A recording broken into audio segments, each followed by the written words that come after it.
वलक़द औहयना इला मूसा अन अस्रि बिइबादी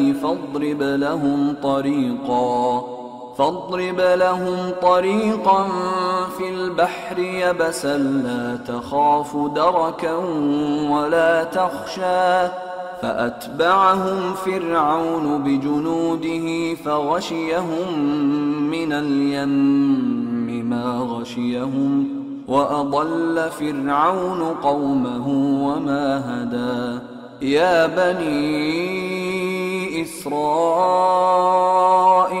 قد أنجيناكم من عدوكم وواعدناكم جانب الطور الأيمن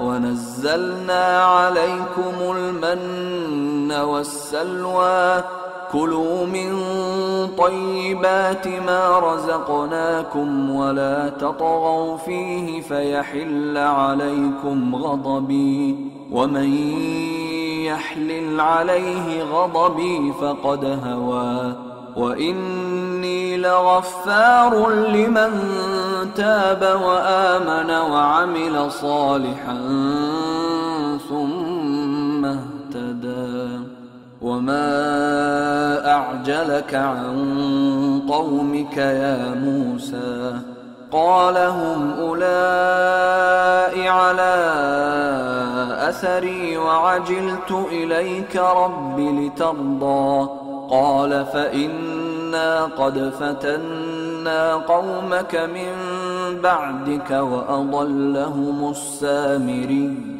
فرجع موسى إلى قومه غضبان أسفا قال يا قوم ألم يعدكم ربكم وعدا حسنا أفطال عليكم العهد أم أردتم أن يحل عليكم غضب من ربكم فأخلفتم موعدي قالوا ما أخلفنا موعدك بملكنا ولكننا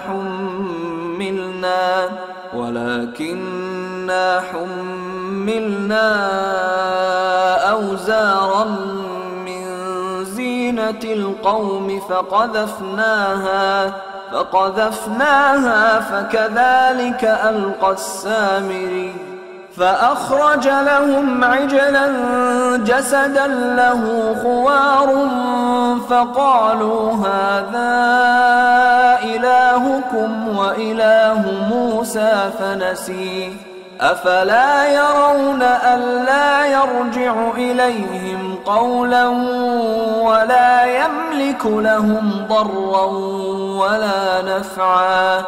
और हमने मूसा की तरफ वही भेजी कि हमारे बंदों को रातों रात निकाल ले जाओ, फिर उनके लिए समंदर में लाठी मारकर खुश्क रास्ता बना दो। फिर तुमको न फिरौन के आ पकड़ने का खौफ होगा और न गर्क होने का डर। फिर फिरौन ने अपने लश्करों के साथ उनका ताक़ुब किया तो समंदर की मौजों ने उन पर चढ़कर उन्हें ढांक लिया, यानी डुबो दिया।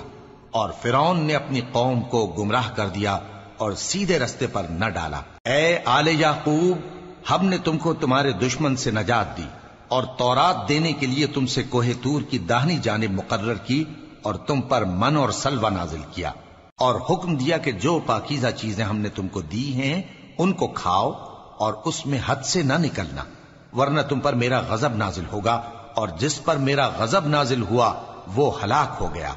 और जो तौबा करे और ईमान लाए और अमल नेक करे फिर सीधे रास्ते चले उसको मैं बख्श देने वाला हूं।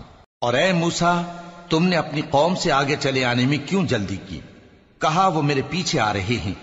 और ए मेरे परवरदिगार, मैंने तेरी तरफ आने की जल्दी इसलिए की कि तू खुश हो जाए।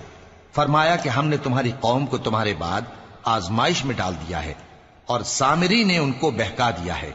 और मूसा गुस्से और गम की हालत में अपनी कौम के पास वापस आए और कहने लगे कि ए कौम, क्या तुम्हारे परवरदिगार ने तुमसे अच्छा वादा नहीं किया था? क्या मेरी जुदाई की मुद्दत तुम्हें लंबी मालूम हुई, या तुमने ये चाहा कि तुम पर तुम्हारे परवरदिगार की तरफ से गजब नाजिल हो? اور اس لیے تم نے مجھ سے جو وعدہ کیا تھا اس کے خلاف کیا۔ وہ کہنے لگے کہ ہم نے اپنے اختیار سے آپ سے وعدہ خلافی نہیں کی، لیکن ہم ان لوگوں کے زیوروں کا بوجھ اٹھائے ہوئے تھے، پھر ہم نے اس کو آگ میں ڈال دیا اور اسی طرح سامری نے ڈال دیا۔ تو اس نے ان کے لیے ایک بچڑا بنا دیا، یعنی ایک بے جان جسم جس میں گائے کسی آواز تھی۔ تو لوگ کہنے لگے کہ یہی تمہارا معبود ہے اور یہی موسیٰ کا معبود ہے، مگر وہ بھول گئے ہیں۔